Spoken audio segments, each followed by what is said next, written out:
अब मैं दो और विदुषियों का नाम पुरातन काल के, पौराणिक काल के दो विदुषियों का नाम आपके सामने लूंगा। उनका नाम है मैत्रेयी और कात्यायनी। महर्षि याज्ञवल्क्य की दो पत्नियां थीं।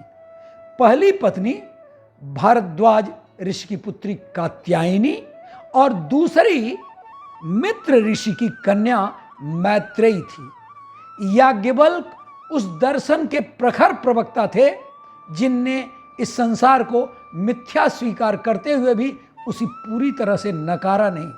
उन्होंने व्यवहारिक धरातल पर संसार की सत्ता को स्वीकार किया, उसकी सत्यता को माना।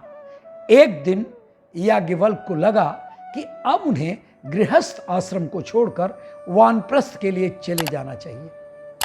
इसलिए उन्होंने अपनी दोनों पत्नियों के सामने अपनी संपत्ति को बराबर हिस्से में बांटने का प्रस्ताव रखा।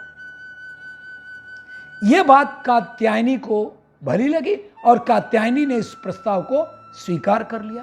परंतु मैत्रेयी बेहद शांत स्वभाव की थी। अध्ययन, चिंतन और शास्त्रार्थ में उनकी गहरी दिलचस्पी थी। वो जानती थी कि धन संपत्ति से आत्मज्ञान नहीं खरीदा जा सकता। इसलिए उन्होंने पति की संपत्ति लेने से इनकार करते हुए कहा, मैं भी वन में जाऊंगी और आपके साथ मिलकर ज्ञान और अमृत की खोज करूंगी। इस तरह कात्यायनी को ऋषि की सारी संपत्ति मिल गई और मैत्रेयी अपने पति की विचार संपदा की स्वामिनी बन गई। आत्मज्ञान की प्राप्ति बृहदारण्य उपनिषद में मैत्रेयी का अपने पति के साथ बड़े रोचक संवाद का उल्लेख मिलता है।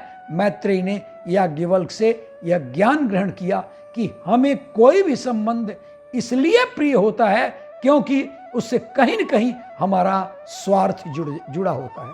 मैत्रेयी ने अपने पति से जाना कि आत्मज्ञान के लिए ध्यानस्थ होकर के समर्पित होना और एकाग्र होना कितना जरूरी है। याज्ञवल्क्य ने उन्हें उदाहरण देते हुए समझाया कि जिस तरह नगाड़े की आवाज के सामने हमें कोई दूसरी ध्वनि सुनाई नहीं देती, वैसे ही आत्मज्ञान के लिए सभी इच्छाओं का बलिदान जरूरी होता है। याज्ञवल्क्य ने मैत्रेयी से कहा कि जैसे सारे जल का एकमात्र आश्रय समुद्र है, उसी तरह हमारे सभी संकल्पों का जन्म मन में होता है और जब तक हम जीवित रहते हैं हमारी इच्छाएं भी जीवित रहती हैं।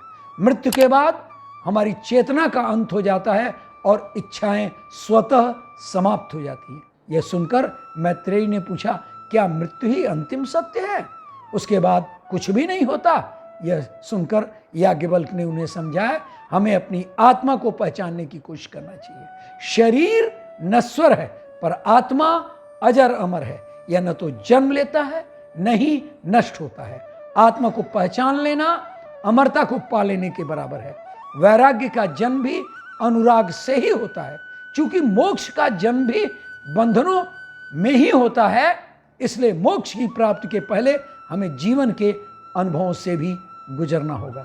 यह सब जानने के बाद भी मैत्रेयी की जिज्ञासा शांत नहीं हुई और वह आजीवन अध्ययन और मनन में लीन रही। यह थी मैत्रेयी के आत्मज्ञान के बारे में एक जानने की उत्कट अभिलाषा।